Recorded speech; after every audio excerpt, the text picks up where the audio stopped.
করবেন না মেরাজ মেরাজ মেরাজের রাত্রিতে উদযাপন করবেন না? আওয়াজ এত ছোট কেন? আপনাদের এখানে হয় না মেরাজ উদযাপন হয় না? আরে মিয়া, মুসা নবী আল্লাহরে দেখতে চাইলো, আল্লাহ ডাইরেক্ট নিষেধ করে দিছে। মুসা কয় রব্বি ইয়ারনি, আল্লাহ কয় লাংতারানি। আর আপনার আমার নবী এমন একজন নবী, নবী যে চায় নাই, কিন্তু আল্লাহ নিজেই দাওয়াত দিয়ে কোরআন শরীফে 15 পারা সূরা বনী ইসরাইলের 1 নম্বর আয়াতটা পড়ে দেখবেন। আল্লাহ যে আল্লাহর হাবিবকে দাওয়াত করে নিচে 4-5 বরকতময় করে দিয়েছে। কেন? আল্লাহ কয় আমি আমার হাবিবকে যেন আমার নিদর্শনগুলো দেখাতে পারি। সুবহানাল্লাহ বলেন, আরো জোরে বলেন। বন্ধুরে আমার, আপনি যদি মুমিন হন, আপনি যদি আল্লাহওয়ালা হন, আপনি যদি আল্লাহর প্রিয় বুজুর্গ বান্দা হন, তাহলে বন্ধু আপনার জন্য হাসরের ময়দানে যাওয়ার জন্য 50,000 বছর রাস্তা পার হওয়ার জন্য আপনার জন্য জান্নাতি বাহন বরাদ্দ থাকবে। আর যদি পাপী হন, আপনাকে ওই 50,000 বছর রাস্তা হেঁটে হেঁটে যেতে হবে। তাহলে পাপীদের, মোট কথা হলো পাপীদের কোনো উপায় নেই। আমরা পাপী হয়ে কবরে যেতে চাই না, আমরা কি করতে চাই? জান্নাতি হয়ে কবরে যেতে চাই, আল্লাহর প্রিয় হয়ে কবরে যেতে চাই। এখন আসেন, এত সাজা কেন? ওই যে আমি বলেছি, আল্লাহ তো বলেছে আমাদেরকে সুন্দর করে বানাইছে, আল্লাহ তো বলেছে আমাদেরকে আল্লাহর মন মতো করে বানাইছে, কিন্তু এত কঠোর সাজার কারণ কি? এত কঠোর সাজা দিবেন কেন? এটার কারণ হলো, আমার দিকে তাকান, আল্লাহ বলেছেন সূরা ইউনূসের 44 নম্বর আয়াতে আল্লাহ বলেছেন, ইন্নাল্লাহা লা ইয়াযলিমুন নাসা শাইআন ওয়ালাকিন্নান নাসা আনফুসাহুম ইয়াযলিমুন। আল্লাহ বলেছেন, আল্লাহর বান্দার উপর জুলুম করে না, অত্যাচার করে না, বান্দা নিজেই নিজের উপর বন্ধু অত্যাচার করে। জোরে জোরে কন্না নাউযুবিল্লাহ। আল্লাহ বলেছেন আল্লাহু লা ইউহিব্বুজ জালিমিন। আল্লাহ বলেছে আল্লাহর বান্দার উপর যারা জুলুম করে, নিজের উপর নিজে, আল্লাহ জালেমদেরকে পছন্দ করে না, ভালোবাসে না। আল্লাহ বলেছেন ওমালিজ জালিমিনা মিন আনসার। জালেমরা যখন বিপদে পড়ে যায়, আল্লাহ তাদের জন্য কোনো সাহায্যকারীও রাখে নাই। জোরে জোরে কন্না নাউযুবিল্লাহ। তাহলে দোষ, অপরাধের জন্য আমরা দোষ কাউকে দিতে পারি না, নিজের দায় নিজেকে নিতে। কি লাভ হবে আমি অন্যজনকে দোষে, সব পেয়েছি আমি আমার আপন কর্ম দোষে। ঠিক কিনা বলেন? তাহলে আমরা জাহান্নাম থেকে বাঁচতে চাই কি চাই না? যদি বাঁচতে চাই, আমি আমার আলোচনায় ঢুকতে চাই, বাস্তবতায় ঢুকতে চাই। আমার নবী কি উত্তম চরিত্র ছিল না? এটা বিশ্বাস করেননি সবাই? সবাই সবাই বিশ্বাস করেন? আপনি যারা বিশ্বাস করেন না তাদেরকে বলি, কোরআন শরীফের 29 পারা সূরা কলাম খুলে দেখবেন, আল্লাহ বলেছেন ওয়া ইন্নাকা লাআলা খুলুকিন আযীম। আল্লাহু আকবার বলেন। আমার আল্লাহ ছিলেন, আমার রাসূল ছিলেন উত্তম চরিত্রের অধিকারী। জোরে জোরে কন্না সুবহানাল্লাহ। শুধু উত্তম চরিত্রের অধিকারী ছিলেন না, তিনি ছিলেন শ্রেষ্ঠ ট্রুথফুল। আলহামদুলিল্লাহ বলেন, আরো জোরে বলেন আলহামদুলিল্লাহ। এই আমার নবীজির কথাগুলো আপনাদের বিশ্বাস 100% হয়তো। এখন কিন্তু অনেকেই কাছে থেকে বলে হয়, দূরে গেলে মানে না। কিন্তু নবীজি যে সত্যবাদী, নবীজির কথার মধ্যে যে বিন্দু পরিমাণ কোনো গলদ নাই, এটা আপনার, এটাকে ইনসিওর করেছে কারা? বেঈমান কাফেরেরা। কারা? আরো জোরে বলেন কারা? ইহুদিরা বলেছেন হি ওয়াজ ভেরি ট্রুথফুল। নবী ছিলেন শ্রেষ্ঠ সত্যবাদী। আওয়াজ তুলে বলেন সুবহানাল্লাহ। আরো জোরে বলেন না সুবহানাল্লাহ। বন্ধুরে আমার দিকে তাকান। এই যে বাস্তবতাটা তুমি আজকের স্টেজ দিয়ে শুরু করি, আমরা যখন ওয়াজে যাই, ওয়াজ করি, জুম্মার দিনে যখন বন্ধু ইমাম সাহেব, খতিব সাহেব যখন জুম্মার বয়ান করে, আপনারা দেখবেন অনেকেই বন্ধু অমনোযোগী হয়। মনোযোগটা থাকে না, আছে না নাই? মনোযোগ থাকে না। এই মনোযোগ না থাকার কারণে, বন্ধু, এই মনোযোগটা না থাকার কারণে মানুষের দুনিয়ার কাজও ভালো হয় না, আল্লাহর গোলামিও ভালো হয় না। মানে গোলামিটাও সঠিকভাবে করা হয় না, দিন দুনিয়ার কাজটাও ভালোভাবে করা হয় না। বন্ধুরে আমার দিকে খেয়াল করেন। আমার নবী, আপনার নবী, দু জাহানের বাদশা নবী রাহমাতাল লিল আলামিনের কাছে একদিন এক ইহুদি আসলেন দিন সম্পর্কে শিক্ষা নেওয়ার জন্য। ওই ইহুদি আসলেন ওট নিয়ে যখন ওই ইহুদি আসলো, আসার পরে নবীজির দরবারে বসলেন। নবীজি আবার বয়ান দিচ্ছেন। বন্ধুরে আমার, কথা বলে না, কথা বলো কেন? এটা কি কথা বলার জায়গা? হ্যাঁ, টুপি কই তোমার?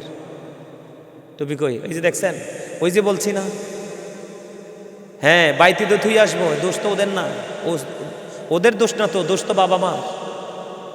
কার দোষ? আর জোরে বলেন, বাবা মার দোষ। কারণ বাবা মা তার সন্তানের দায়িত্ব যত্ন সহকারে পালন করে। কিন্তু every parent should take care their children very carefully. প্রত্যেকটা পিতামাতার উচিত তাদের সন্তানের দায়িত্ব যত্ন সহকারে পালন করা। আর আমরা সন্তান হিসাবে we should Obi our parents. আমাদের প্রত্যেকের উচিত আমাদের পিতামাতাকে মান্য। বাবা মা যদি সঠিক শিক্ষাটা দিত, তাহলে কিন্তু ছেলেটার পকেটে যেমনি মোবাইলটা আছে, তেমনি কিন্তু টুপিটাও থাকতো। মোবাইল থাকে কিন্তু টুপি থাকে। এটা আমাদের জন্য মুসলমান হিসেবে অত্যন্ত লজ্জাজনক বিষয়। কি বিষয়? অত্যন্ত লজ্জাজনক বিষয়। আমার দিকে তাকান, আমি আমার যে মূল আজকের আলোচনা, আমি সেই দিকে বন্ধ যাইতে চাই। আমার নবী, আপনার নবী, দু জাহানের বাদশা নবী, রহমাতুল লিল আলামিন, তিনি বন্ধু জানিয়ে দিয়েছেন। আমার দিকে তাকান, এক ইহুদি আসলেন আমার নবীজির কাছে দ্বীনের শিক্ষা নেওয়ার জন্য। এবার ইহুদি আসলেন একটা ওট নিয়ে, আমার নবীজির সামনে যখন বসলেন, বসার পরে নবীজি বন্ধু দ্বীনের সম্পর্কে দাওয়াত দিচ্ছে। কিন্তু নবীজি যে কথাগুলো বলছে, ওই কথাগুলোর মধ্যে বন্ধু ওই ইহুদির মন নাই। ইহুদি কি করতেছেন? একবার নবীজির দিকে তাকায়, আর একবার বন্ধু তার ছাড়া ওটের দিকে তাকায়, একবার আমার নবীজির দিকে তাকায়, আর একবার বন্ধু ছাড়া, একবার আমার নবীজির দিকে তাকায়, আর একবার বন্ধু ওই ছাড়া ওটের দিকে তাকায়। নবীজি দেখতে পাইলেন যে তার আমার দিকেও তার খেয়াল, তার ওটের দিকেও খেয়াল, একসাথে দুই দিকে খেয়াল করার কারণে বন্ধু তার দ্বীনের সম্পর্কে শিক্ষাটা হচ্ছে। এবার আমার নবীজি তাকে ধমক দিলেন না, তার প্রতি বিরক্ত হলেন না, তার প্রতি রাগান্বিত হলেন না। আমার নবীজি একটা ডাক দিয়ে বললেন, তুমি তোমার ওই ওটটাকে বেঁধে আসো। কি করে আসো? এখানে বাস্তবতাকে নবী মূল্যায়ন করেছে কিনা? বলে হুজুর বাস্তবতা কোনটা? বাস্তবতা হলো বন্ধু ওই মরুচারীদের জন্য গুরুত্বপূর্ণ অর্থনৈতিক ভূমিকা রাখত বন্ধু লাল উট। এই মরুচারীদের জন্য গুরুত্বপূর্ণ সম্পদ ছিল বন্ধু ওট। এই জন্য আমার নবী তার সম্পদকে সুরক্ষিত করতে বলেছেন। তার কারণ হলো ওটটা ছাড়া ছিল, ওটটা ছেড়ে দিলে এইটা যদি মনের অজান্তে অন্য কোনো গন্তব্যে, অজানা গন্তব্যে চলে যায়। এই জন্য আমার নবীজি বলেছেন, তুমি তোমার সম্পদকেও সুরক্ষিত করো এবং তুমি তোমার দ্বীন সম্পর্কে দিককে শিক্ষা নিতে এসেছো, তুমি শিক্ষাটাও নিয়ে যাও। পরে ওই ইহুদি বন্ধু ওটটাকে বেঁধে পড়ে নবীজি জোরে কন্যা সুবহানাল্লাহ। আজকে যে আপনি জান্নাতের বাগানে এসেছেন, এটার সাথে এক্সাম্পল হলো এই মাহফিল বছরে একবার হবে। আপনাকে যেই সম্পদ, আপনাকে যেই কাজ, আপনাকে যেই চিন্তা আজকের মনোযোগ থেকে দূরে রাখবে, আপনি একজন মুমিন হিসাবে আমার রাসূলের শিক্ষা অনুযায়ী আপনার উচিত হলো বন্ধু আপনার কি করা? যেই টেনশনটা আপনাকে এই জায়গা থেকে দূরে রাখবে, ওই টেনশনটাকে মিটিয়ে তারপরে এসে বসা। তার মানে আপনি আমলকে আমলের মতো করেন, ওই আপনার যে টেনশন, আপনাকে যে জিনিসটা বিচলিত করে, ওইটাকে আপনি ফ্রি করে দিয়ে আসেন। জোরে জোরে কোন সুবহানাল্লাহ, আরো জোরে বলেন না সুবহানাল্লাহ। বন্ধুরে আমার দিকে তাকান, বাস্তবতাকে আমার নবী কেমন করে মূল্যায়ন করেছে। আমাদের দেশে দেখবেন কিছু মানুষ আছে শুধু বন্ধু নামাজ নিয়ে, শুধু কোরআন তেলাওয়াত নিয়ে, শুধু সফর নিয়ে ব্যস্ত থাকে। তার স্ত্রী আছে, সন্তান আছে, মা বাবা আছে, কারোর কোনো গুরুত্ব রাখে না। আছে না নাই? কথা বলেন না। এটার নাম ইসলাম না? এটার নাম কি না? এটার নাম ইসলাম না। বন্ধু নবীজির একজন গোলাম, নবীজির একজন প্রিয় গোলাম, যার নাম হলো আব্দুল্লাহ। কি?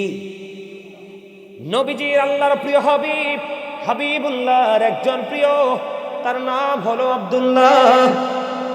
আমি যে বলেছি আপনি বাস্তবতাকেও মূল্যায়ন করতে হবে এবং আপনি আপনার পরকালের বাজারও করতে হবে। আব্দুল্লাহর বিয়ে হলো 3 দিন হয়ে গেল। কয় দিন? আব্দুল্লাহর বিয়ে হলো 3 দিন হয়ে গেল বন্ধু। আব্দুল্লাহর বিয়ে হলো 3 দিন হয়ে গেল। 3 দিন পরে আব্দুল্লাহর বাবা আসলেন নতুন যে নববধূ, বধূর কাছে জানার জন্য। আমাদের দেশে, আমাদের বাংলাদেশে অনেকে নতুন বউয়ের খবর নেয় না শ্বশুরে, নেয় কি নেয় না? অনেক সময় শ্বশুর বউটা যদি ভালো হয়, ভদ্র হয়, অল টাইম বন্ধু পুত্রবধূর খবর রাখে, খেয়াল রাখে। আমাদের ইসলাম কত সুন্দর, নবীজি আমাদেরকে কেমন করে শিখিয়েছেন।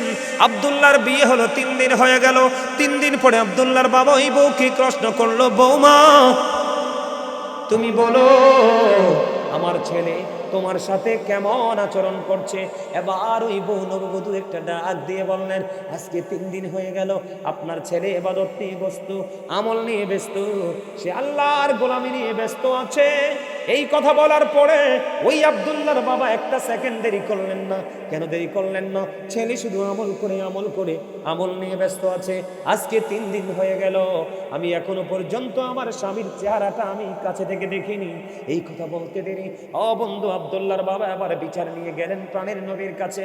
ইয়া রাসূলুল্লাহ, ইয়া হাবিবাল্লাহ, নবী গো, আব্দুল্লাহ এক এক করে 3 দিন পার হয়ে গেল, নতুন বউ ঘরে রেখে এসেছে, মসজিদ থেকে বাড়ি যায় না, মসজিদে শুধু আমলরত অবস্থায় আছে, ইবাদতরত অবস্থায় আছে। এই কথা শুনতে দেরি, এবার প্রাণের নবী আব্দুল্লাহকে ডাকলেন। আব্দুল্লাহকে ডেকে বললেন, আব্দুল্লাহ তুমি শুনো, তুমি শুধু নামাজ পড়লেই চলবে না, মসজিদে পড়ে থাকলে চলবে না। তুমি শুধু নামাজ দিয়ে মসজিদে পড়ে থেকে আল্লাহর দিদার পাবে না, কারণ তোমার বিবির হক তোমার কাছে আছে, তোমার বিবির হক তোমাকে আদায় করতে হবে। জোরে জোরে বলুন না সুবহানাল্লাহ। মজা লাগলো না খবরটা? কথা বলেন না কেন? খবরটা মজার কিনা? মনে রাখেন, বিবিকে সময় না দিলে কিন্তু বিবি আপনার কাছে একবারে টাকা পয়সা সোনা গয়না দিয়ে যদি একবারে আপনি ওনাকে ভরেও দেন, তারপরেও কিন্তু বিবি কি করবে না। যদি আপনি বিবিকে সময় না দেন, বিবি আপনার সংসারে থাকবে। তাহলে এখানে বাস্তবতা কি হলো? বিয়ে করেছেন, বউকেও সময় দিতে হবে, বউয়ের চাহিদাও মিটাইতে হবে, তারপরে হবেন আপনি আমলদার আল্লাহওয়ালা। আপনি একটা করেছেন, আরেকটা ছেড়েছেন, আপনি বাস্তবতাকে কুরবানি করে দিয়েছেন। এই আমল দিয়ে আল্লাহ রাব্বুল আলামিনের দিদার পাবেন। তাহলে এইভাবে যদি কোনো ছেলে চলে নবীজির কথা অনুযায়ী, বিবিকে বিবির মতো করে সময় দেয়, আল্লাহর গোলামির মতো করে করে, তাহলে ওই ছেলের জীবনে কোনো বিপদ আসবে? চলার পথে কোনো ত্রুটি হবে? ঘরে কোনো সংসারে কোনো অশান্তি আসবে? কিন্তু এখন আমাদের ঘরে ঘরে অশান্তি। তার কারণ আমরা বাস্তবতা কোনটা, বাস্তব কোনটা, এই মুহূর্তে আপনাদের জন্য বাস্তবতা কোনটা? যে মাহফিলটা প্রতিদিন হবে না, আজকে রাত্রে হয়েছে, আগামীকালকে হবে, আজকে শেষ, কিন্তু আবার 1 বছর পরে ঘুরে আসলে আমরা বাইচা থাকলে মাহফিলে অন্য নতুন কোন আলোচক আসবে, শুনবো। কিন্তু বাস্তব কথা হলো, আজকে যেহেতু কাছে পেয়েছি, আজকে আমরা শুনবো, আজকে 1 বছরের জন্য এখান থেকে হেদায়াত যেই আলোচনা হবে সেটার উপর ভিত্তি করে আমল করব। এটা কি বাস্তবতা না? কথা বলেন না কেন? এটাই তো বাস্তব। নবীজি বাস্তবতাকেও যথেষ্ট মূল্যায়ন করেছে। তাহলে আপনি যদি আপনার বিবির সাথে উত্তম ব্যবহার করতে পারেন, তাহলে আপনার সংসারে শান্তিময় হয়ে যাবে। জোরে জোরে বলেন ঠিক না বেঠিক? আরো জোরে বলেন ঠিক না বেঠিক? আর একটু মহাব্বতে বলুন ঠিক না বেঠিক? এবার আসেন বন্ধু, আমার দিকে একটু নজর দেন। আমাদের মধ্যে অনেকে আছে না, খেয়াল করেন, আমাদের মধ্যে অনেকে আছে, একজন কিন্তু 5 ওয়াক্ত নামাজি, কি একজন কিন্তু 5 ওয়াক্ত নামাজি আল্লাহওয়ালা বুজুর্গ,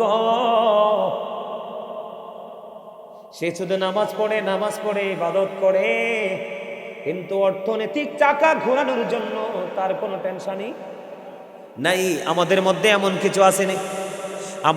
আপনারা বলেন, বাস্তব কথা হলো, আপনি অর্থ ছাড়া জীবন চালাতে পারবেন? এখন অর্থের জন্য কি আপনাকে চাকরি করতে হবে না? হবে কি হবে না? বন্ধু আমার দিকে তাকান, সাআদ বিন মুআজ রাদিয়াল্লাহু তাআলা আনহু, এগুলো খেয়াল করেন, শিখে নিয়ে যান। সাআদ বিন মুআজ রাদিয়াল্লাহু তাআলা আনহু, তিনি প্রতিদিন এশারের নামাজ পড়তেন আমার নবীজির পিছনে জামাতে। সুবহানাল্লাহ বলেন না? প্রত্যেক দিন এশারের সালাত আদায় করতেন আপনার আমার প্রাণের নবীর পিছনে বন্ধু জামাতে। এশারের নামাজ শেষ করার পরে এবার বন্ধু চলে যাইতেন ইনি ওনার গন্তব্যে, ওনার গোত্রে গিয়ে অসংখ্য মুসল্লিদের ইমাম হয়ে যাইতেন। তার মানে নবীজির কাছে আসলে মুসল্লি, ওনার গন্তব্যে গেলে তিনি কি হয়ে যাইতেন? ইমাম হয়ে যেতেন। কিন্তু তিনি যখন এশারের নামাজ পড়াতেন বন্ধু, অনেক লম্বা কেরাত দিয়ে তিনি নামাজ পড়াতেন, অনেক লম্বা কেরাত দিয়ে তিনি নামাজ পড়াতেন। তিনি যখন লম্বা কেরাত দিয়ে নামাজ পড়াতেন, একদিন একজন মুসল্লি ওনার এই লম্বা কেরাত পড়ার কারণে, একদিন এই ব্যক্তি খেজুর বাগানের মালিক, কিন্তু উনি লম্বা কেরাত দিয়ে নামাজ পড়ানোর কারণে ওনার খেজুর বাগানে পানি সময় মতো দিতে ব্যাঘাত ঘটত। তখন ওই খেজুর বাগানের মালিক তিনি কি করলেন, সময় মতো তিনি, দেরি হওয়ার কারণে সময় মতো খেজুর বাগানে পানি দিতে হবে, এই জন্য তিনি জামাত ছেড়ে দিয়ে একাকী নামাজ পড়ে তিনি খেজুর বাগানে নামাজ পানি দিতে চলে গেলেন। গভীরভাবে খেয়াল করেন, আমাদের মধ্যে যদি এই মানসিকতা থাকে, এই চিন্তাধারা থাকে, জীবনে কোনোদিন আপনার আমার মধ্যে কোনো বিপর্যয় আসবে না, বিপদ আসবে না। প্রত্যেকটা জায়গায় আপনি পারফেক্ট একজন মানুষ হিসাবে নিজেকে দাঁড় করাতে পারবেন। বিষয়টা বুঝতে পারছেন নি? সাদ বিন মুআজ নবীজির পিছনে মুসল্লি, নিজের গোত্রে এসে এশারের জামাতের ইমাম, কিন্তু তিনি যখন নামাজে দাঁড়াতেন লম্বা কেরাত দিয়ে তিনি নামাজ পড়াতেন। তিনি যখন লম্বা কেরাত দিয়ে নামাজ পড়াতেন, একদিন একজন খেজুর বাগানের মালিক লম্বা কেরাত দিয়ে নামাজ পড়ানোর কারণে তিনি কি করলেন, এবার বন্ধু ছেড়ে দিয়ে এখান থেকে চলে গেলেন খেজুর বাগানে, নামাজ পড়লেন না, একা একা নামাজ পড়ে চলে গেলেন। বন্ধুই বিচার চলে গেল প্রাণীর নবীজির কাছে। আমার নবীজির কাছে যখন বিচার গেল, নবীজি যখন জানতে পারলেন, জানতে পারার পরে এবার ওই ইমাম সাহেবকে নবীজি ডাকলেন, তার মানে সাদ বিন মুআজকে ডাকলেন, তুমি এশারের জামাত তুমি লম্বা চূড়া দিয়ে পড়িও না, অথবা নবীজি বললেন বড় যখন কোন জামাতের ইমাম হয়ে যাবে তুমি অনেক লম্বা কেরাত দিয়ে তুমি নামাজ পড়িও না, ছোট্ট ছোট্ট সূরা দিয়ে তুমি নামাজ পড়াইও, কারণ এটার মধ্যে অসুস্থ মানুষ থাকতে পারে। পারে কি পারে না বলেন না? অসুস্থ মানুষ, বিভিন্ন সমস্যার সম্মুখীন মানুষ থাকতে পারে কি পারে না? যেটা তার লম্বা কেরাতের কারণে তার ব্যাঘাত হতে পারে, সমস্যা হতে পারে। যেমন ওই খেজুর বাগানের মালিক তার পিছনে জামাত ছেড়ে দিয়ে খেজুর বাগানে চলে গেল। আমার নবীজি জানিয়ে দিলেন, লম্বা জামাত যখন তুমি পড়াবে, ছোট্ট ছোট্ট সূরা দিয়ে তুমি নামাজ পড়াবে। তার কারণ এখানে বাস্তবতা হলো, এখানে বন্ধু বড় বাস্তবতা হলো, যে অসুস্থ মানুষ আছে এটাই চরম সত্য। অনেকে লম্বা সময় দাঁড়ায় থাকতে পারে না, এটাও সত্য।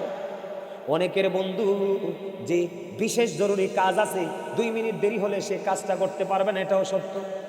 যেমন ধরেন আপনাদের নারায়ণগঞ্জ থেকে, ধরেন যাত্রাবাড়ি থেকে আপনি গাড়িতে উঠবেন কুমিল্লাতে, কে কথা বলেন না কেন? আপনি নামাজটা লম্বা করার কারণে বাস, ট্রেন অথবা টিকিট, বিমান আপনি মিস করেছেন, এইরকম জরুরি মুসল্লি থাকতে পারে কি পারে না? এক্সাম্পলটা হলো ওই খেজুর বাগানের মালিক। দেখেন আমার নবীজি কেমন ভাবে আমাদেরকে শিক্ষা দিয়েছেন, কেমন বাবাদে আমাদেরকে জীবন গঠন করতে বলেছেন। আমার নবীজি ইমাম সাহেবকে ডাকলেন, তুমি লম্বা করে নামাজ পড়িও না, ছোট্ট ছোট্ট সূরা দিয়ে নামাজ পড়াও, কারণ অনেক সমস্যার সম্মুখীন মানুষ থাকতে পারে। এটার কারণ হলো বন্ধু, আপনি যদি খেজুর বাগানের মালিকেরটা ধরেন, আমার নবীজি জানিয়ে দিয়েছে নামাজ যেমন মুমিনের জন্য ইবাদত, ও বন্ধু খেজুর বাগানে পানি দিয়ে খেজুর ফলানো এটাও মুমিনের জন্য বড় ইবাদত। বাস্তব কথা হলো, আপনার অর্থনৈতিক চাহিদা যদি পূরণ করতে হয় সম্পদ লাগবে, খেজুর একটা অন্যতম গুরুত্বপূর্ণ সম্পদ। কথা কয় না কেন? আপনার শারীরিক এনার্জির জন্য গুরুত্বপূর্ণ ভূমিকা রাখে খেজুর। রাখে কে রাখে না বলেন? রাখে কে রাখে না? এবং বর্তমান সময়ে বাংলাদেশের জন্য খেজুর একটা সোনার হরিণ। গরিব মানুষ দেখবেন খেজুর কিনে খেতে পারে না, এই জন্য নবীজি বলেছেন তুমি শুধু নামাজ লম্বা করে পড়লেই চলবে না, তোমাকে জীবন জীবিকা উপার্জন করতে হবে। এই জন্য তুমি নামাজকে নামাজের মতো করে পড়ো, অর্থ উপার্জনের জন্য অর্থ উপার্জনের ফায়সালাটাও তুমি সেই মতোই করো। জোরে জোরে বলুন না সুবহানাল্লাহ। আপনাদের কাছে ভালো লাগেনি? হ্যাঁ, এই কথাগুলো জেনে রাখার দরকার নেই? আরো জোরে বলেন না, জেনে রাখার দরকার না? তাহলে আমরা কি করো? নবীজি এখান থেকে কি শিক্ষা দিল? তুমি ব্যবসা করো, কি করো? সময় মতো ব্যবসা করো, সময় মতো নামাজ পড়ো।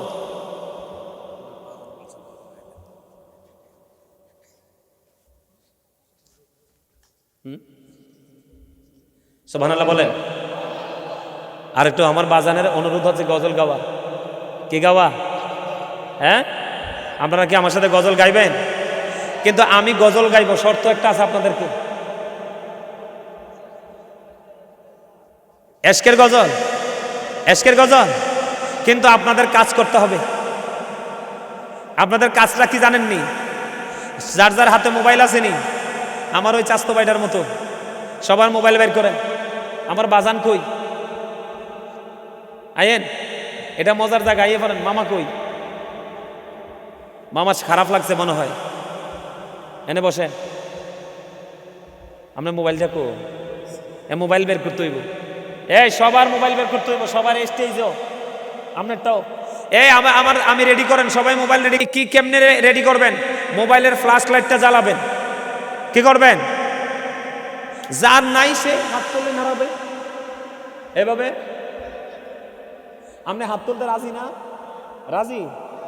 কি আপনি প্রশ্নটা করছেন, বুঝছি। এই কাজ হলো কি? গজল একটা না কয়েকটা গাইলাম, এক লগে কয়েকটা গাইলাম। সবাই ফ্ল্যাশ লাইট কি করতে হবে? জ্বালাইতে হবে এবং হাত তুলতে হবে, এভাবে এভাবে নাড়াইতে হবে। পারবেন? সবাই সবাই, নাইলে গজল গামো না। সবাই ঠিক আছে তো? কেউ কিন্তু হাত নিচে রাখবেন না। যদি হাত নিচে রাখেন তাইলে আপনি কৃপণ। কি? কৃপণকে কিন্তু আল্লাহ পছন্দ পছন্দ। এই যে দেখছেন কয়েকজন খুলে ফেলছে, যার যার আছে বের করেন ভাই না প্লিজ, আমি একটা গজল গাইব। এই যে এইভাবে আমার মতো এইভাবে সুন্দর করে সুন্দর করে। হৃদয়ের গভীরে রেখেছি জানে নূর নবীরে, আমার প্রিয় নবীরে, নূর নবীরে। আপনাদের অনেকের হাত দিক উঠে রাখছেন, ব্যাপার কি? ওই সময় যেভাবে সোজা করে হাত তুলছেন, সব আটটি দাঁড়াইবো, সব আটটি। এই যে আবার সুন্দর হয়েছে, আরো দূরে, আরো আরো আরো আরো একবারে ইয়ার মতো, মৌমাছির মতো থাকতে হবে সোজা করে। হৃদয়ের গভীরে রেখেছি জানে নূর নবীরে, আমার প্রিয় নবীরে, নূর নবীরে, আমার প্রিয় নবীরে। হৃদয়ের গভীরে রেখেছি জানে নূর নবীরে, আমার প্রিয় নবীরে, নূর নবীরে, আমার প্রিয় নবীরে। অন্যায় অনাচারে ভরা ছিল জগৎ, ভরা ছিল। দয়াল নবী মায়ার নবী এসে সবই দূর করিল। দয়াল নবী মায়ার নবী এসে সবই দূর করিল। এমন নবীর শানমান কি করে করি বয়ান, এমন নবীর শানমান কি করে করি বয়ান। সেই নবীকে ভালোবাসি মনে প্রাণে রে, নূর নবীরে, আমার প্রিয় নবীরে, নূর নবীরে, আমার প্রিয় নবীরে। হৃদয়ের গভীরে রেখেছি জানে নূর নবীরে, আমার প্রিয় নবীরে, নূর নবীরে। সবাই বলেন না? হৃদয়ের গভীরে রেখেছি জানে নূর নবীরে, আমার প্রিয় নবীরে, নূর নবীরে, আমার প্রিয় নবীরে। অন্যায় অনাচারে ভরা ছিল জগৎ, ভরা ছিল।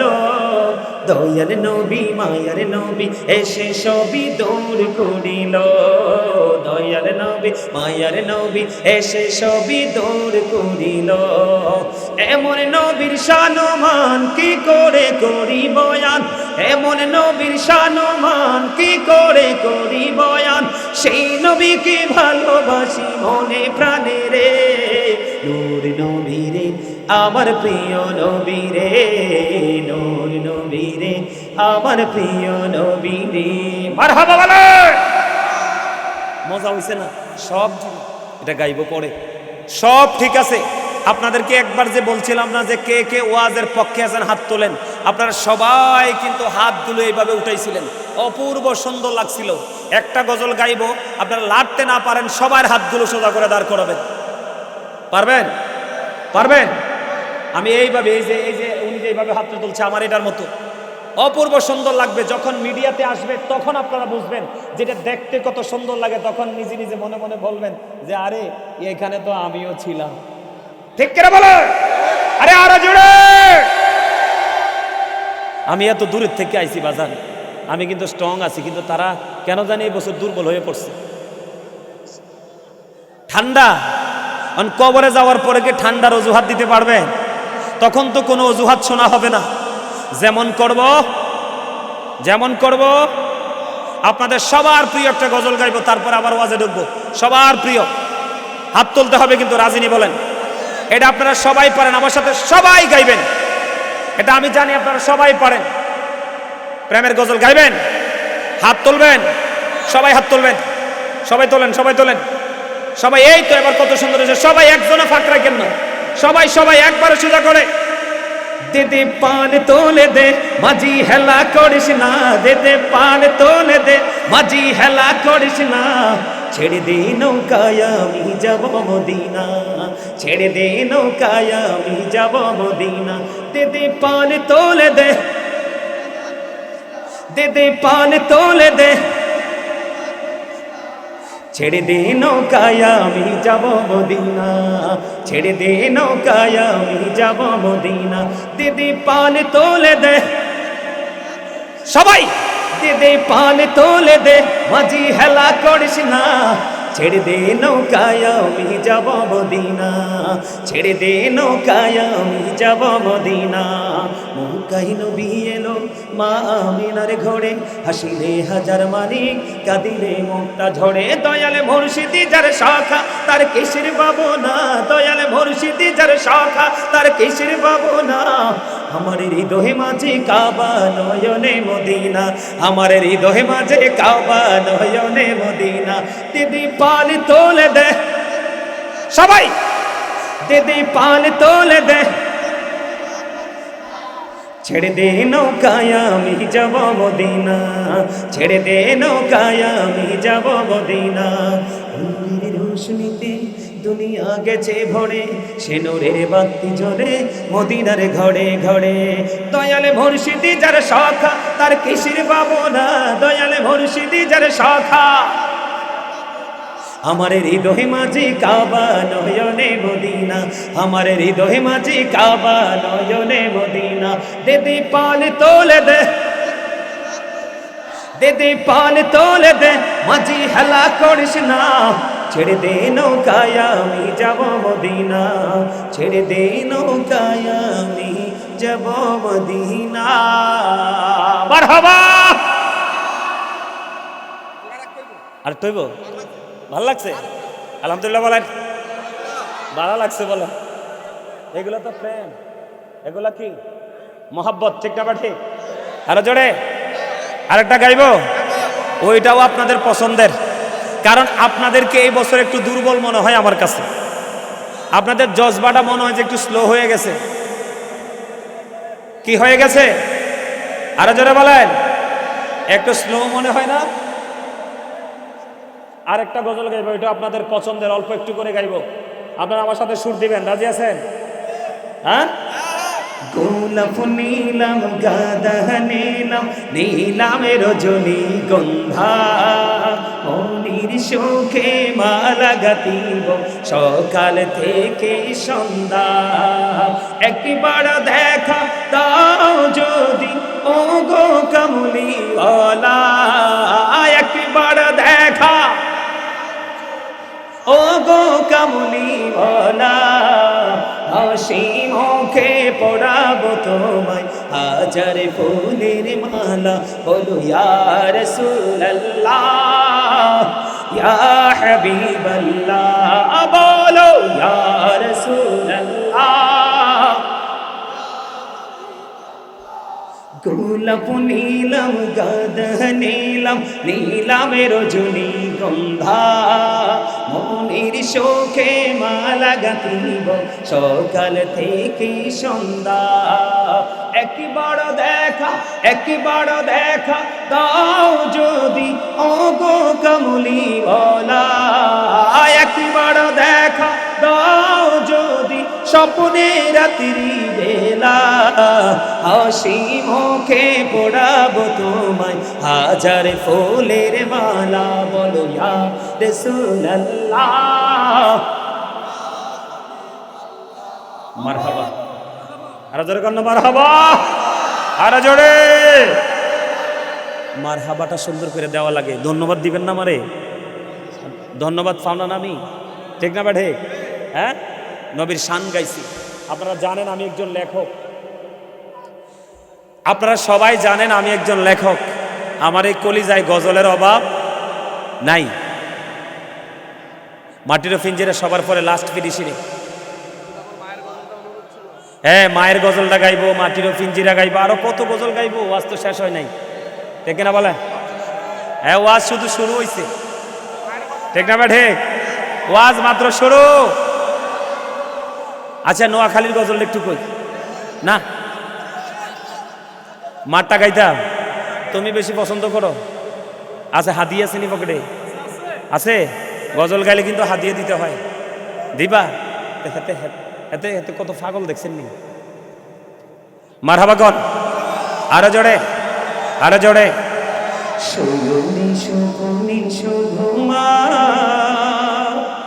তোমার কথা মনে হয়। লাইটটাকে বন্ধ করে রাখবে। মার দাম কম না বেশি? পৃথিবীতে কোনো কিছুর সাথে মাকে বাবাকে তুলনা করা। তো সে মায়ের সামনে গজলটা গাইবো, পরিবেশটা ঠান্ডা থাকলে হইব? হ্যাঁ, আমরা কি হাতে ব্যথা পাই?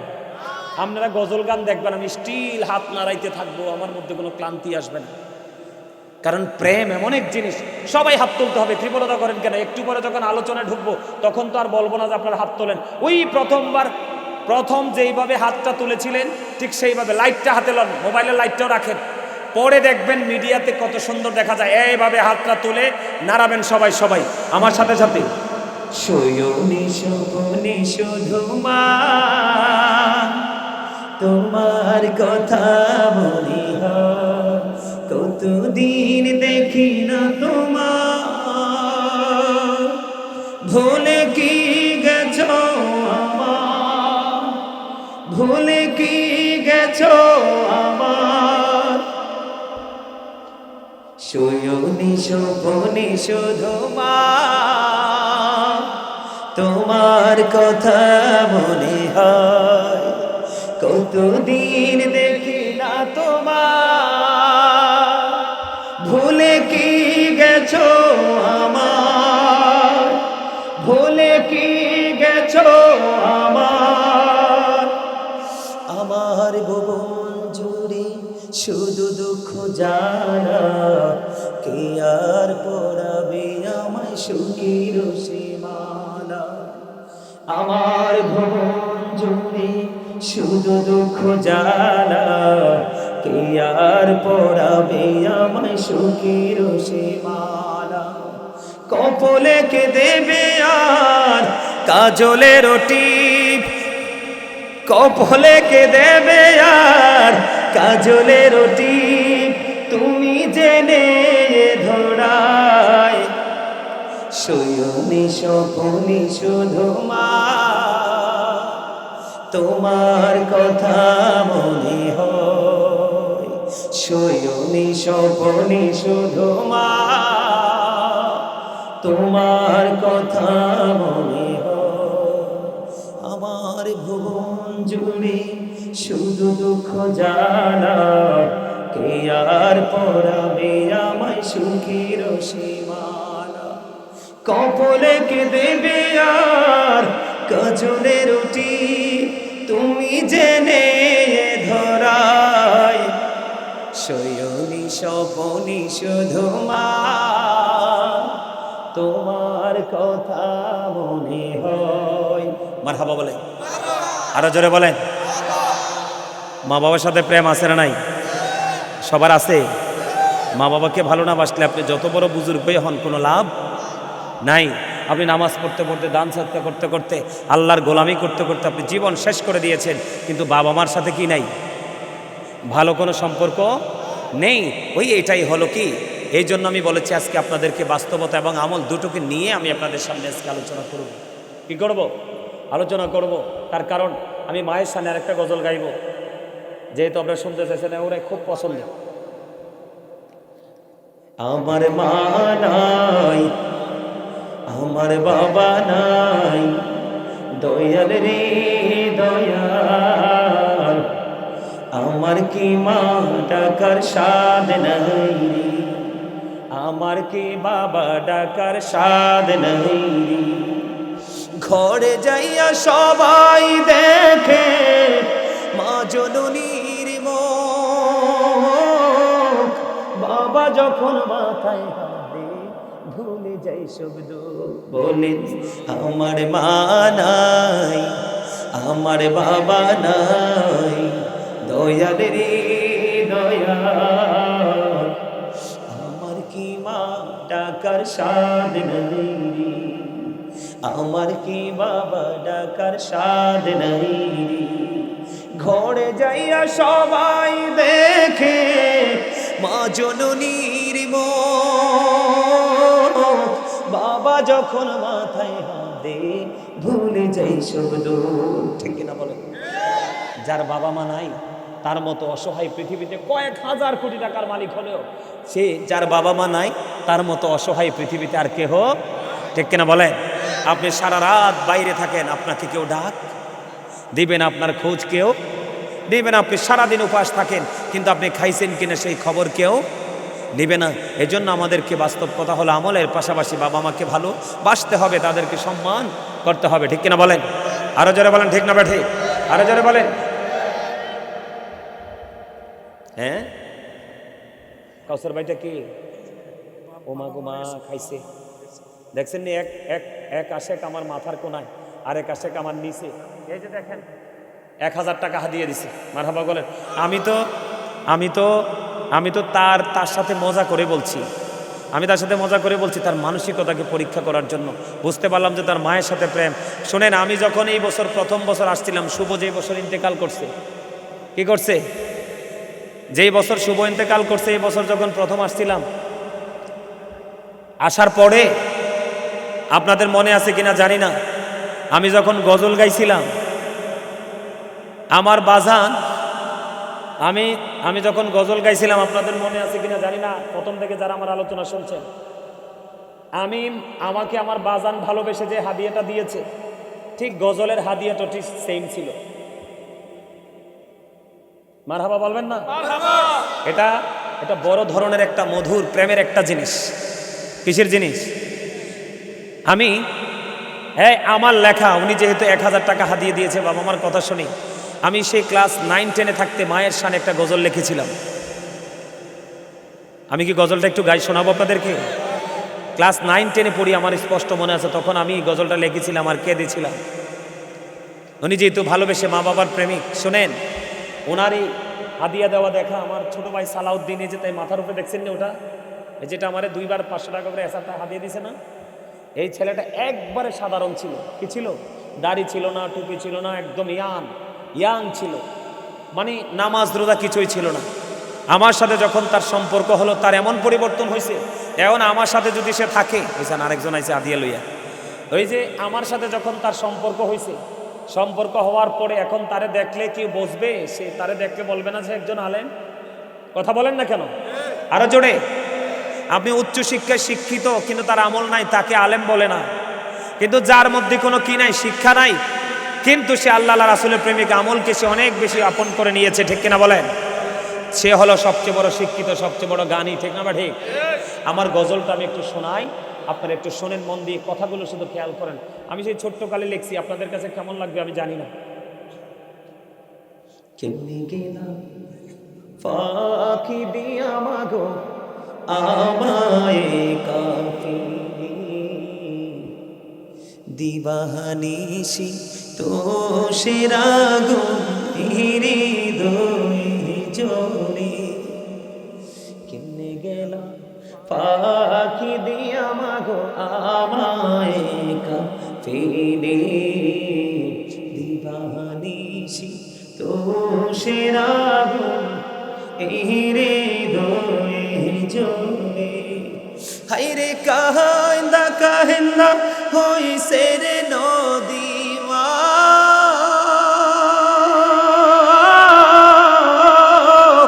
হাইরে কাহিন্দা কাহিন্দা হইছে রে নদী, আমার নয়ন জলে, দিবা দিবানিশি তুষের আগুন এই হৃদয়ে জ্বলে বলে দিবানিশি তুষের আগুন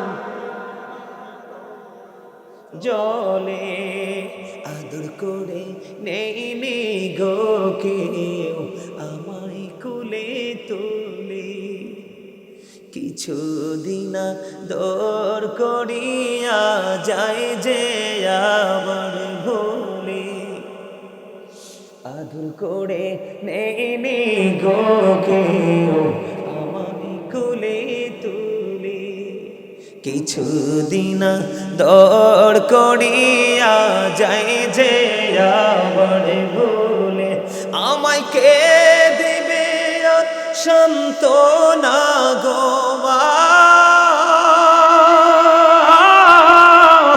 আমায় কে দিবে সান্ত্বনা গো একটু আদর করে দিবানিশি তুষের আগুন বলেন না জলে দিবানিশি তুষের আগুন আমি সব বেদনা ভুইলা গো যাইতাম মায়ের আদর পেলে সেই মায়া আমায় ছেড়ে গেছে চিরদিনের তরে আমি সব বেদনা ভুইলা গো যাইতাম মায়ের আদর পেলে সেই মায়া আমায় ছেড়ে গেছে চিরদিনের তরে বলেন আমি সব বেদনা ভুইলা গো যাইতাম বলেন না ভাল লাগবে তো আমি সব বেদনা ভুইলা গো যাইতাম মায়ের আদর পেলে সেই মায়া আমায় ছেড়ে গেছে চিরদিনের তরে আমায় নাম দড়িয়া ডাক দিয়া রে মা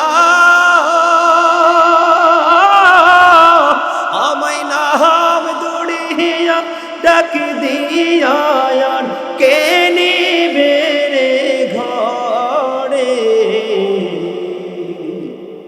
দিবানিশি তুষের আগুন এই হৃদয়ে জ্বলে মারহাবা গো নাম ধরিয়া কেউ ডাক দেনি মা ছাড়া পৃথিবীতে কেউ আছে কথা বলেন আছে এই জন্য নবীজি বলেছেন হতভাগা সে হতভাগা সে হতভাগা সে রাসূলুল্লাহ নবী গো কে সেই হতভাগা নবীজি বললেন পিতামাতা দুজনকে পেয়েছে অথচ একজনকে পেয়েছে দুজনের একজনকে আদর করে ভালোবেসে যে জান্নাতি হতে পারলো না তার মতো হতভাগার কেউ হতে পারে না নবীজিকে এই যুবকেরা শোনো শিক্ষিত ছেলেরা কষ্ট দেয় মূর্খ ছেলেরা কিন্তু বাবা মাকে বেশি কষ্ট দেয় না এটাই হলো বাস্তবতা আমার নবীজিকে একজন প্রশ্ন করলেন ইয়া রাসূলুল্লাহ আমার বাবা আমার উপার্জিত অর্থ নিজের মতো করে খরচ করতে চায় আমার নবীজি বললেন শুধু তোমার উপার্জিত অর্থ নয় তুমি নিজেও তোমার বাবার সম্পদ কথা বুঝতে পারছেন আমার এই যেই সন্তানের প্রতি বাবা অবাধ্য সেই সন্তানের প্রতি আমার আল্লাহ সেই সন্তানের প্রতি আমার আল্লাহ অবাধ্য নবীজিকে প্রশ্ন করা হলো নবী গো আমার কাছ থেকে সবচেয়ে মধুর আচরণ পাওয়ার হক কার বেশি নবীজি বললেন ক্বালা উম্মুকা তোমার মা আবার প্রশ্ন করলেন ক্বালা সুম্মা মান তারপরে কে নবীজি বললেন ক্বালা উম্মুকা তোমার মা আবার প্রশ্ন করলেন ক্বালা সুম্মা মান তারপরে কে নবীজি বললেন ক্বালা উম্মুকা তোমার মা আবার প্রশ্ন করা হলো ক্বালা সুম্মা মান তারপরে কে নবীজি বললেন ক্বালা আবুকা তোমার বাবা সুবহানাল্লাহ বলেন না আরে জোরে বলেন মা বাবার সাথে ভালো আচরণ করবেন তো মা বাবার সাথে প্রেমের বন্ধন লাগাবেন তো সবাই লাগাবেন মা বাবাকে ভালোবাসতে হবে আমি যে আলোচনাটা করতেছিলাম আপনারা শোনেন যে তুমি গজল গাইছি গজলের সাথে একটু আলোচনাটাও করে নিলাম দুই তিনটা হাদিস বলে দিলাম সম্মানিত উপস্থিতি আমার দিকে তাকান আমি কি আলোচনা করতেছিলাম মনে আসেনি আপনারা একটু আগে যে বলতেছিলাম ভুলে গেছেন একজনও মনে রাখেন নাই? তো ওয়া শুনে লাভ হইব কি? গজলে বলে গেছেন, এটাই সত্য কথা, একদম সত্য কথা তিনি বলছে। ভুললে কিন্তু চলবে। গজলকে গজলের মতো করে রাখতে হবে, আলোচনাকে আলোচনার মতো করে রাখতে হবে। নবীজি কি বলেছেন?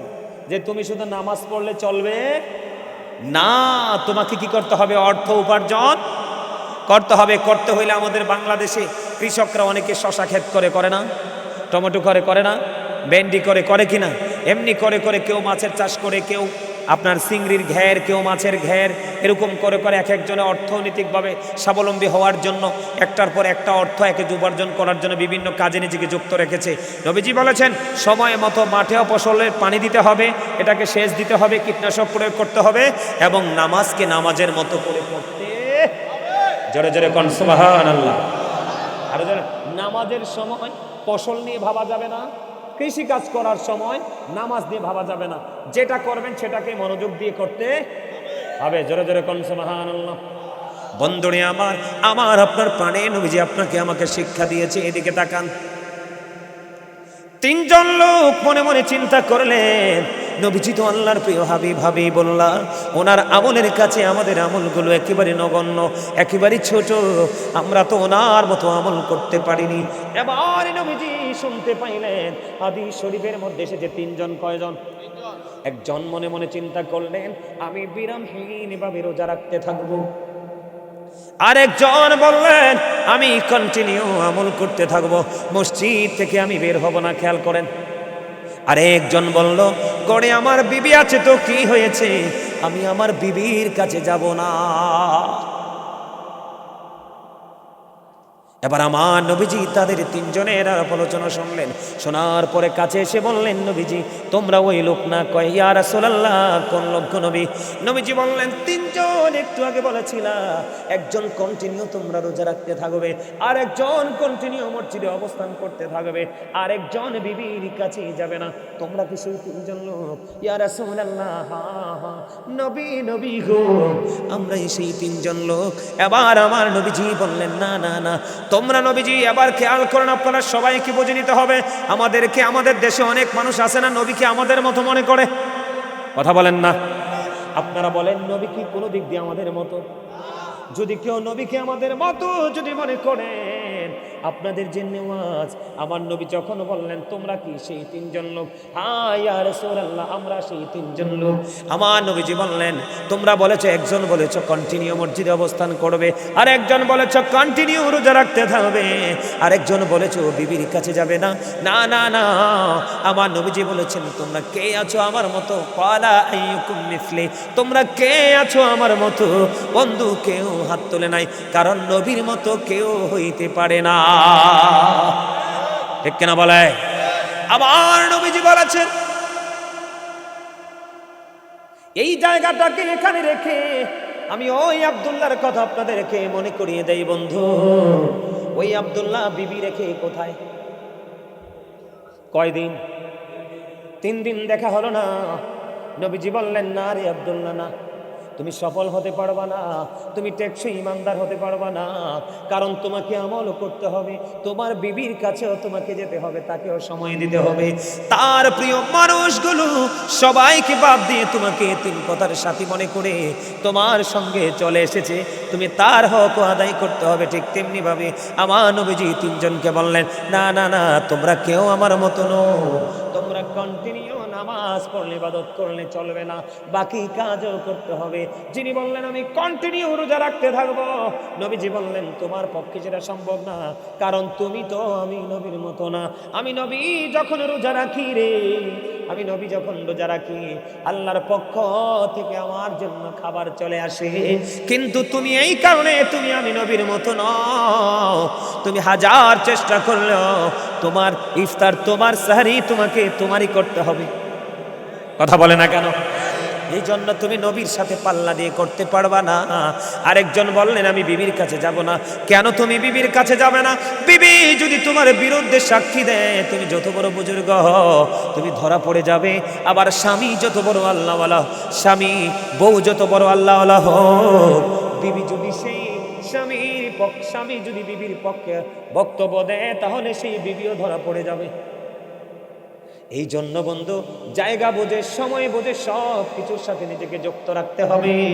মুমিন একটা করে না, সবগুলোই করার চেষ্টা করে, ঠিক কিনা বলে? এবার আসেন বন্ধু, আমার নবী বাস্তবতাকে কেমন ভাবে মূল্যায়ন করেছেন। এক সাহাবী অসুস্থ হয়ে গেল, আমার নবীজি সাহাবীকে দেখতে গেলেন। খেয়াল করেন আমাদের চিন্তা ভাবনা কতটা বন্ধু নিচু, আমাদের চিন্তা ভাবনাটাকে আমরা স্মার্ট করতে পারি না। নবীজি যখন ওই অসুস্থ সাহাবীকে দেখতে গেলেন, নবীজি অসুস্থ সাহাবীকে দেখতে যাওয়ার পরে বন্ধু সাহাবী আমার নবীকে ডাক দিয়ে বললেন, ইয়া রাসূলুল্লাহ, ইয়া হাবিবাল্লাহ, নবী গো, আমার যেই সম্পদ আছে আমি পুরো সম্পদ আল্লাহর জন্য খরচ করে দিব। আমার নবীজি বললেন, না না না, ওই পুরো সম্পদ খরচ করা যাবে না।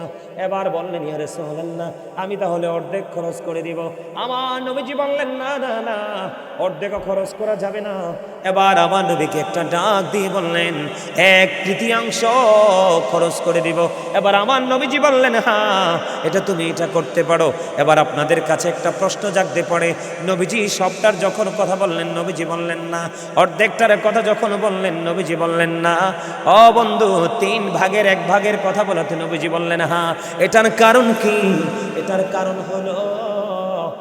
কারণ হলো আমার দিকে তাকান, আপনার ওয়ারিশ আসেনি, আপনার আমার ওয়ারিশ আসেনি, পরবর্তী প্রজন্ম আসেনি, ছেলে মেয়ে আছে, বাল বাচ্চার সহ বন্ধু আপন স্বজনের আছে। এই জন্য নবীজি বারবার বলেছেন, একবারে সবগুলো নবীজি বললেন না, অর্ধেক বললেন নবীজি বললেন না, 3/1 বললেন নবীজি বললেন হ্যাঁ। তার কারণ হলো বন্ধু, আপনি যদি সব সম্পত্তি যদি আল্লাহর জন্য আল্লাহর পথে যদি খরচ করে ফেলেন, আপনার সন্তান হয়ে যাবে মিসকিন।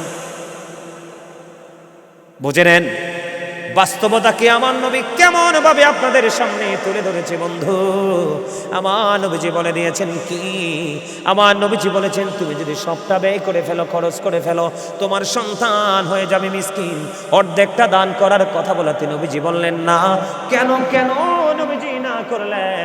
বন্ধুরি আমার, না করার কারণ হলো, তুমি যদি অর্ধেক দান করে দাও তাহলে তোমার সন্তান হয়ে যাবে ফকির। খেয়াল করেন আমাদের ইসলাম ধর্ম কত সুন্দর, কত মধুর। আপনি সবটুকু দান করতে পারবেন না, অর্ধেকও দান করতে পারবেন না, কারণ আপনার ইন্তেকালের পরে আপনার সন্তান যেন ভিক্ষুকের মতো কারো কাছে হাত পাততে না হয়, কারো দুয়ারে দুয়ারে যেন ধর্ণা দিতে না হয়। এই জন্য নবীজি বলেছেন, পুরোটাও করা যাবে না, অর্ধেকও করা যাবে না, 1/3 তুমি খরচ করো। জোরে জোরে বলুন না সুবহানাল্লাহ। শিক্ষাটা কি চমৎকার দেখছেন? তবে আজকে খেয়াল করেছি আপনাদের সামনে এই বিষয়গুলো নিয়ে আলোচনা করব। আপনাদের কাছে কি খারাপ লাগে নাকি ভালো লাগে? এগুলো জানার দরকার না? কথা বলেন না, জানার দরকার কি না? নবীজিকে যদি আপনি মহাব্বত করতে পারেন, আপনার জান্নাত নিশ্চিত। কি এক ব্যক্তি এসে প্রশ্ন করলেন, ইয়া রাসূলুল্লাহ, নবী গো, কিয়ামত কখন হবে? নবীজি বললেন, তুমি কিয়ামতের দিনের জন্য কি প্রস্তুতি নিয়েছো? ইয়া রাসূলুল্লাহ, ইয়া হাবিবাল্লাহ, নবী গো, কিয়ামতের দিনের জন্য কোনো প্রস্তুতি নিতে পারি নাই গো নবী। আমি আল্লাহ এবং আল্লাহর হাবিবকে ভালোবাসি। আমার নবীজি বললেন, তুমি যাকে ভালোবাসো তার সাথেই তুমি থাকবা। নবীজির প্রতি ভালোবাসাটা হতে হবে আমার অবর্ণনীয়। কি নবীজির প্রতি মহব্বতটা কি হতে হবে? অবর্ণনীয় হতে হয়।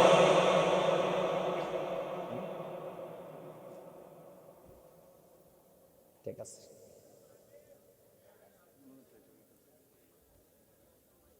কয়টাতে বাজে? হ্যাঁ, আমার টাইম কোন দিয়ে গেল?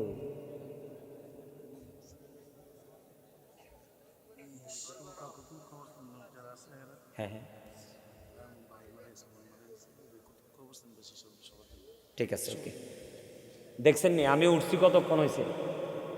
2 ঘন্টার উপরে পার হয়ে গেছে। হ্যাঁ, দেখছেন নি কাণ্ডটা? আমি তো কইতে পারতাম না ঘড়ি কোন দিকে। আসলে সত্যি আমার খবর নাই তো। আমার বাজান বলছে মোনাজাত দিয়ে দিতে। আমি মোনাজাত দিয়ে দিব আপনাদের সামনে, আপনাদের সবাইকে নিয়ে আমি দোয়া করে দিব। তবে একটা জিনিস গুরুত্বপূর্ণ, যে বিষয়টা আমি একটুখানি ছোট্ট একটা টপিক আমি আপনাদেরকে দিতে চাই, নেবেন? এটা আমি আপনাদের জন্য খুব বেশি দরকার, কারণ আপনারা ঢাকা শহরের মানুষ। কোন শহরের মানুষ? হ্যাঁ হ্যাঁ, এটা জানি, এটা বলবো। আপনারা কি কোন শহরের মানুষ? ঢাকা শহরের মানুষ। এই কেউ বিরক্ত হয়ে না, আমি এখনই দোয়া করে দিব। এর দিক তাকান। আমি 10 থেকে 15 মিনিট লাগবে না, আরো কম সময়ের মধ্যে আমি একটা টপিক আপনাদেরকে দিতে চাই। এখন আমাদের বাংলাদেশের মানুষ কি সুস্থ বেশি না অসুস্থ বেশি? আরো জোরে বলেন। অসুস্থ বেশি না? অসুস্থতার কারণ কি আপনারা জানেন? জানেন না? এদিকে তাকান। এই কথা বলেন না দয়া করে, যুবকদেরকে বলছি। আমাদের বাংলাদেশের মানুষ এখন গ্রাম শহর নাই, সব জায়গায় অসুস্থ, তবে শহরের মানুষ বেশি অসুস্থ। আপনি যদি সুস্থ থাকতে চান, আমার নবীজি কি বলেছে শোনেন। আমার নবীজি বলেছেন, তোমরা বেশি বেশি করে জমজমের পানি খাও। কি খাও? জমজমের পানি খাও। নাই তো আমি বলতেছি তো, নাই যেটা আমিও জানি, নবীজির কথা তো আমাকে বলতে হবে। কি খাও? জমজমের পানি খাও, জৈতুনের তেল খাও বা ইউজ করো, যেটাই করো করো। নবীজি বলেছেন তোমরা খেজুর খাও। কি খাও? কালিজিরা খাও, মধু খাও। সুবহানাল্লাহ বলবেন না? যেই ব্যক্তি সপ্তাহে বা মাসে আপনার 2-3-4 দিন আপনি যদি পান, 2-3 ফোঁটা করে মধু খেতে পারবে, একবার পিওর, যেটা এখন যেটা কৃত্রিম মধু, এটা না, ওই মধু যদি খেতে পারে, তার শরীরে বড় কোনো রোগ বাসা বাঁধবে না। সুবহানাল্লাহ বলেন। বড় কোনো রোগ বাসা বাঁধবে না। এখন আমাদের জন্য কিন্তু কালো জিরাটা যদিও সবার জন্য পাওয়াটা ইজি, কিন্তু মধু কিন্তু পাওয়া সম্ভব। মধু পাওয়া সম্ভব? মধু পাওয়া সম্ভব না। খেজুরটাও সবার পক্ষে সম্ভব না। আপনার জমজমের পানিও সম্ভব না, জৈতুনের তেলও সম্ভব না। কিন্তু আমরা সুস্থ থাকতে হলে কি করতে হবে? আমরা সুস্থ হলে আমাদের মধ্যে যা আছে সেইগুলোকে নবীজির দেখানো পথ অনুযায়ী, সিস্টেম অনুযায়ী ভক্ষণ করতে হবে। প্রথমত, এই এখন বর্তমানে যেই দেশের নাম ইরান, এই দেশের নাম একটা সময় ছিল পারস্য। কি ছিল? পারস্য। এই পারস্য থেকে একজন চিকিৎসক আরবে আসলেন। আসার পরে 2 বছর ওই আরব দেশে সফর করলেন। 2 বছর সফর করার পরেও একজন ডক্টর, একজন চিকিৎসক ওই দেশে কোনো রুগী পেলেন না। কি করলেন না? কোনো রুগী পেলেন না। এই রুগী না পাওয়ার পরে তিনি 2 বছর পরে রাসূলের সাথে দেখা করলেন। আমার নবীজিকে প্রশ্ন করলেন যে আমি 2 বছর আপনার এই দেশে বিচরণ করেছি, কিন্তু একটা অসুস্থ রুগীও পাই নাই। কথা বোঝেন? কি পাই নাই? একটা অসুস্থ রুগীও পাই নাই। আপনার দেশের মানুষ সুস্থ থাকার কারণ কি, মানে কি? আমার নবীজি বলে দিয়েছেন, সুস্থ থাকার মানে হলো, সুস্থ থাকার কারণ হলো, আমার দেশের মানুষ অতিরিক্ত পেটে খিদা না লাগলে তারা খাবার খায় না। আবার খাবার যখন খাইতে বসে, তৃপ্তি আসার আগেই তারা খাবারটা ছেড়ে দেয়। এদিকে তাকান। তার মানে কি? পেটটাকে 3 ভাগ করে। কয় ভাগ? 1 ভাগ খাবার দিয়ে ফিল আপ করো, আরেক ভাগ পানি দিয়ে ফিল আপ করো, আরেক ভাগ পুরো খাবার খালি রাখো। সুবহানাল্লাহ বলেন। এখন আমরা কি সেইভাবে খাই? এই নবী রাসূল আরো বলেছেন, তোমরা গরুর গোশত খাবে কম, দুধ খাবে বেশি। কারণ যত মেডিসিন ইউজ করা হয়, কি করা হয়? যত মেডিসিন ইউজ করা হয় গরুর বডিতে, সব কিছু থাকে গোশতের মধ্যে। কিসের মধ্যে? তোমরা দুধ বেশি বেশি করে খাও, কারণ দুধ আসে শাক সবজি ঘাস থেকে। কথা কি বুঝতে পারছেন আমার? সম্মানিত উপস্থিতি, আপনাদেরকে বিনীতভাবে অনুরোধ করব, এই খাবারের দিকটা একটু খেয়াল করবেন, চিন্তা করবেন। আর সবাই হারাম খাবার থেকে বেঁচে থাকবেন। 5 ওয়াক্ত নামাজ পড়বেন, হালাল পথে রোজগার করবেন। যেই পথে চললে আল্লাহ রাসূল খুশি, সেই পথে চলার চেষ্টা করবেন। বলে হুজুর সেই পথে চলবো কিভাবে? হক্কানি আলেমদের সাথে যুক্ত হয়ে সেই পথে চলার যে টেকনিক, শিক্ষাটা আপনি অর্জন করবেন। আল্লাহ আমাদের সবাইকে সেই পথে চলার তৌফিক দান করুক। সকলে বলুন আমিন। আরো জোরে বলুন আমিন। আর একটু মহব্বতে বলুন আমিন। এই সোহাগ, কাতারবদ্ধ হইতে হবে না? তোমরা একটু কাজ করো। আপনারা যারা আছেন সামনে থেকে, যারা আছেন সবাই নিজ নিজ দায়িত্বে একটু কাতারবদ্ধ হয়ে যান। নিজ নিজ দায়িত্বে কাতারবদ্ধ হয়ে যান। তারা তাবারুকের ব্যবস্থা করেছে, তো আপনাদেরকে তাবারুক দিবে। আপনারা যদি এই উপরে নিচে সমান করে তোমরা বসো। কথা বলবেন না, কথা বলবেন না, কথা বলবেন না, দয়া করে কথা বলবেন না। ইয়া রাসূলুল্লাহ, ইয়া হাবিবাল্লাহ, ইয়া রাসূলুল্লাহ, লা ইয়া রাসূলুল্লাহ লা আমার মতের নিদান কালে আসিও নবী গো আমার শিওরে দেখিব আপনাকে আপন নজরে ইয়া রাসূলুল্লাহ ইয়া হাবিবাল্লাহ ইয়া রাসূলুল্লাহ।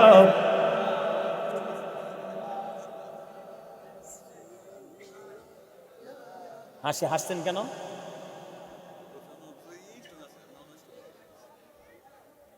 আমি কি বুড়ো যেটা? যাও ভাই বসো, আমার দিকে তাকান। এই নামাজটা আমি বলতে পারি নাই, একটা ছোট্ট হাদিস বলি। এটা কি শীতের দিন না? কথা কয় না, এটা শীতের দিন কি না? শীতের দিন নেই। শীতের দিনে গাছের পাতা ঝরে না? আপনারা তো শহরের মধ্যে দেখেন গাছের পাতা ঝরে কি ঝরে না? এদিকে তাকান, ঝরে কি ঝরে না? গাছের পাতা ঝরতে থাকে না? এই আমার নবীজি বলেছেন, যেই ব্যক্তি আল্লাহর সন্তুষ্টির জন্য আল্লাহকে ভালোবেসে নামাজের মাধ্যমে আল্লাহর কুদরতি কদমে সেজদা দেয়, আমার নবীজি বলেছেন ওই শীতের দিনে যেমনি ভাবে শুষ্ক হয়ে গাছের পাতাগুলো ঝরে ঝরে পড়ে, ঠিক তেমনি ভাবে ওই নামাজের জীবনের গুনাহগুলো এমনি ঝরে পড়তে থাকে। আপনি মনে মনে ভাবতেছেন যে হুজুর আমি তো ভালো মানুষ হতে চাই, আমি পারতেছি না, আমি কি করব? কে? আমি ভালো মানুষ হতে চাই, কি হতে চাই? আমি ভালো মানুষ হতে চাই, ভালো আমলদার বান্দা হতে চাই, কিন্তু আমি পারতেছি না, আমাকে একটা রাস্তা দেখাই দেন। একটা সহজ সঠিক রাস্তা হলো নামাজ। কি সঠিক রাস্তা? কি? আল্লাহ কোরআনে বলেছে সূরা আনকাবুতের মধ্যে, ইন্নাস সালাতা তানহা আনিল ফাহশাই ওয়াল মুনকার। নামাজ মানুষকে খারাপ কাজ থেকে বিরত রাখে, বাঁচায় রাখে।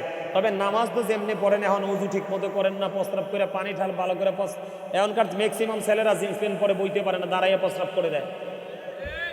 কথা কয় না কেন? ভুল কথা কইছি আমি? হ্যাঁ, সমস্যার কোনো শেষ নাই। নামাজকে নামাজের মতো করে পড়েন, কমপক্ষে 40 দিন একটানা 5 ওয়াক্ত নামাজ পড়েন, দেখবেন আপনার সব কিছু ক্লিয়ার হয়ে যাবে। বুঝতে পারছেন? আল্লাহ আমাদের সবাইকে 5 ওয়াক্ত নামাজ পড়ার তৌফিক দান করো। সকলে বলুন আমিন। আমরা আমাদের দুনিয়াকে দুনিয়ার জায়গায় রাখবো, আল্লাহর গোলামিকে গোলামির জায়গায় রেখে আমরা আমাদের জীবনে পথ চলবো। আল্লাহ যেন আমাদের সবাইকে সেইভাবে পথ চলার তৌফিক দান করে। সকলে বলুন আমিন। আরো জোরে বলেন আমিন।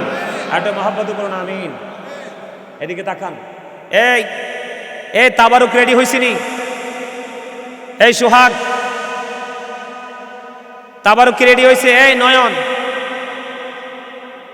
এই আমার দিকে চাইতে হইব তো সবাই রে। তাবারুক কি রেডি?